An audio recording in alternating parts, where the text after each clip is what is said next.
और उसकी ही कम्युनिटी के सारे अधिकारी लगा रखे हैं और वो लगातार जुल्म के मामलों में एफआईआर लगा रहे हैं और उसको अपराधियों को संरक्षण दे रहे हैं। इसलिए ये जुल्म हुआ है और ये जो खोजाराम की जान भी इन अधिकारियों के पक्षपातपूर्ण रवैये के कारण गई। अच्छा, कल 4 घंटे की वार्ता हुई थी, उसके बाद में सरकार से मांग करना चाहता हूँ कि जो हमारी जायज मांगे हैं उन अधिकारियों को विदा कीजिए तत्काल निलंबित करके, और जो लोग हमारी जो आर्थिक सहायता की मांग है वो पूरी कीजिए और उसके बाद में 2 नौकरी इनको दीजिए।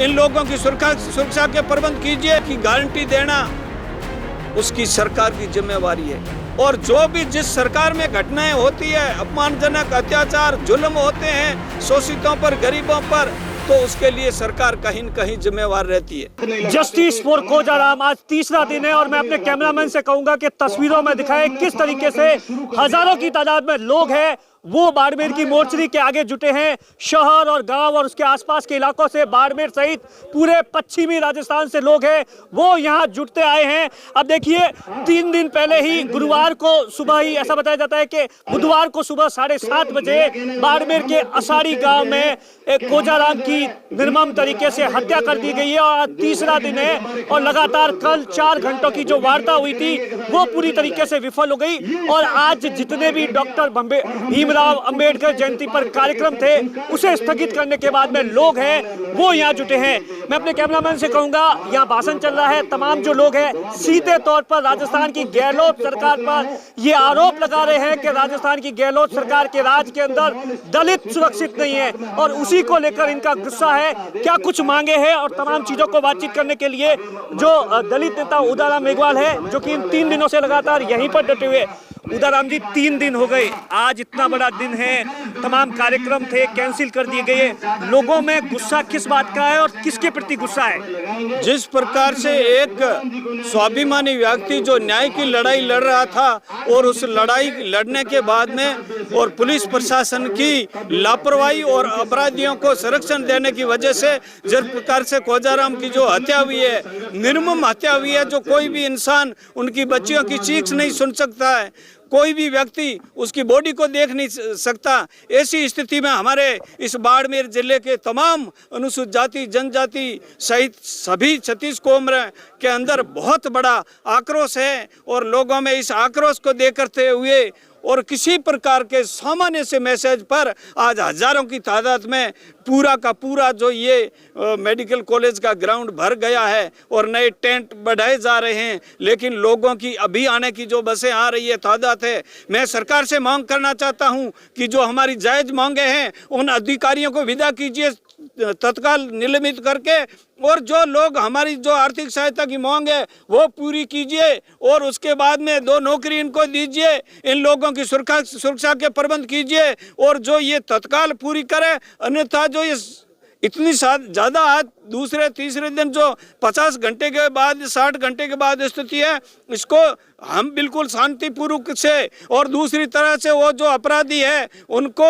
और जो हमारा सामाजिक माहौल है वो जो ताना बाना है हमारा शांति का, उसको बिगाड़ने के लिए कुछ लोग आपत्तिजनक टिप्पणियां कर रहे हैं। मैं मेरे समाज से आपके माध्यम से अपील करना चाहूँगा कि कोई भी व्यक्ति वो जो जिनकी सेहत में, जिनके आचरण में जो जिस प्रकार की गलत शब्द लिखना, आपसी भेदभाव है जो इस तरीके की बढ़ाना और जो सामाजिक माहौल है इसको बिगाड़ने का काम करेंगे, आप लोग मेहरबानी करके कोई कमेंट्स नहीं करें। हमारा आज जो बाबा साहब की जयंती के अवसर पर आज जो बाबा साहब का जो तीसरा मंत्र है, संगठित रहो, आप सभी लोगों से संगठित रहो और उसके बाद में संघर्ष करो। तो आज हमें बाबा साहब को श्रद्धांजलि या उसको याद करने के लिए इस जो पड़ी है आत्मा, उसको बॉडी को श्रद्धांजलि देने के लिए हम लोग उस संघर्ष के माध्यम से न्याय प्राप्त करेंगे और बिल्कुल ये बाजी जीतेंगे। उदाराम जी, आप बार बार गहलोत सरकार पर ये आरोप लगा रहे हैं कि दलित सुरक्षित नहीं है, बाड़मेर में तमाम अधिकारी है, ऐसा क्यों कह रहे हैं? देखिए, मैंने अभी तो गहलोत सरकार का नाम नहीं लिया, लेकिन आपने पहले कह दिया।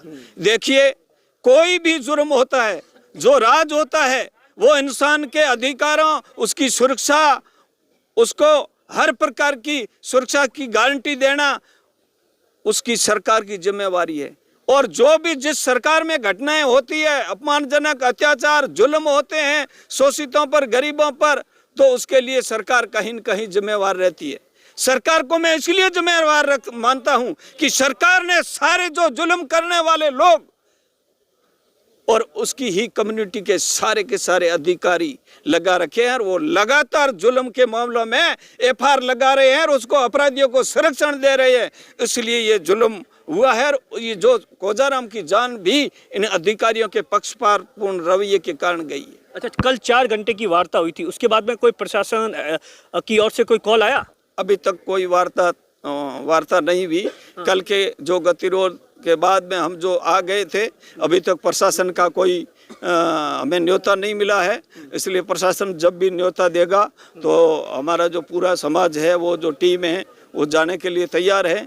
अभी हमारा ज्ञापन तैयार हो गया है और हम लोग ज्ञापन देने के लिए अभी बात करेंगे प्रशासन से। अच्छा, अगर जो सरकार क्या अब आगे की रणनीति क्या है, किस तरीके से इस पूरे मामले को आप डील कर रहे हैं? आप कह रहे हैं कल वार्ता फेल हो गई, आगे की क्या रणनीति है?